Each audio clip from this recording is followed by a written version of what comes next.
Eu vou demonstrar nesse vídeo a opção de identificação de coleta. Essa opção é usada para registrar no status a data, a hora e quem realizou a coleta.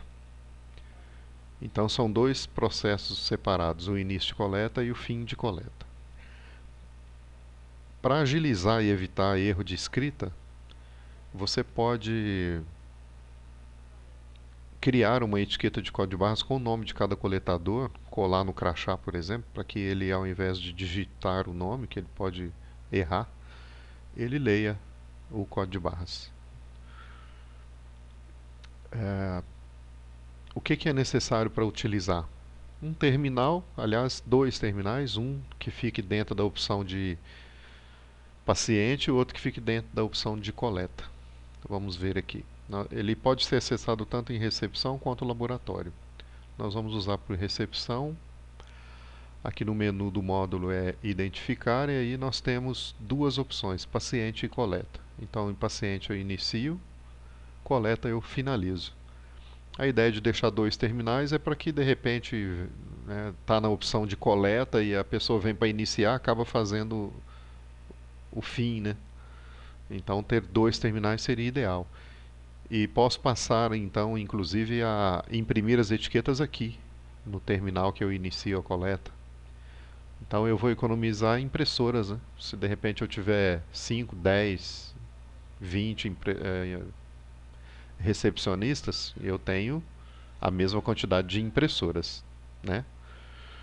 Pelo menos é o ideal, porque não é ideal a gente dividir uma impressora para duas ou mais recepcionistas pelo fato de sair, né, etiquetas do paciente das duas uma atrás da outra. Ele não mistura, mas ele sai atrás. Aí na hora de destacar, eu posso destacar uma errada. E isso é fato que já aconteceu em clientes que dividem impressora. E isso é um problema grave. Então o ideal é ter uma para cada. Bom, se eu passo a imprimir aqui, eu economizo impressoras e também causo boa impressão, né? Uma segurança para o paciente. Porque ele está vendo imprimir a etiqueta dele. Então ele tem certeza que eu não vou trocar com de outro paciente.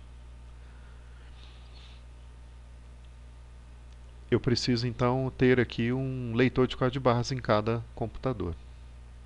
Dependendo do volume da coleta, tem necessidade de ter mais computadores, né, para não criar uma fila, né, de coletadores esperando para dar início. Então vamos ver como é a opção. Clicando em paciente, eu clico em identificar. Pronto, aqui ele já está esperando que eu digite o nome do coletador. Eu posso ler o código de barras e ele já acessa a opção. O comprovante de coleta via laboratório, que é o comprovante do coletador, tem que ter o código de barras para facilitar, para que ele não tenha que ficar digitando e de repente digitar um número que não é o daquele paciente. Normalmente a via laboratório não vem com o código de barras. Então abra um chamado para que a TCM coloque esse código de barras na via do laboratório. Como eu não tenho o comprovante no leitor aqui, eu vou clicar em cima do número do atendimento.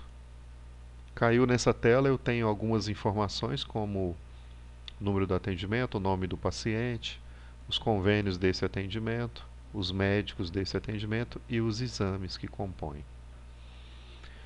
Ele mostra o nome do exame aqui, ele tem uma caixinha de flag que tem que estar marcadas, né, as caixinhas marcadas. Quando eu clicar em concluir, ele vai anotar em cada exame cuja o flag está marcado como início de coleta.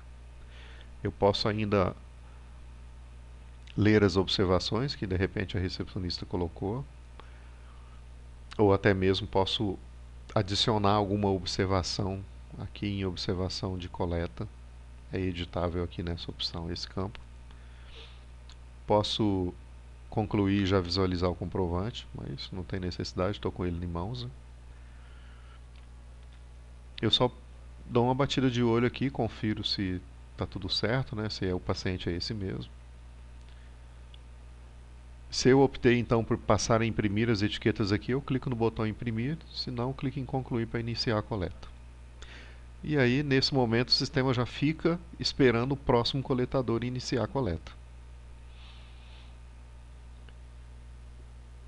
Por isso que eu citei que o ideal é que tenha um terminal em cada opção para, né, de repente um colega vem finalizar a coleta, acaba fazendo aqui no iniciar a coleta, ou então vem iniciar a coleta, está dentro da opção coleta aqui.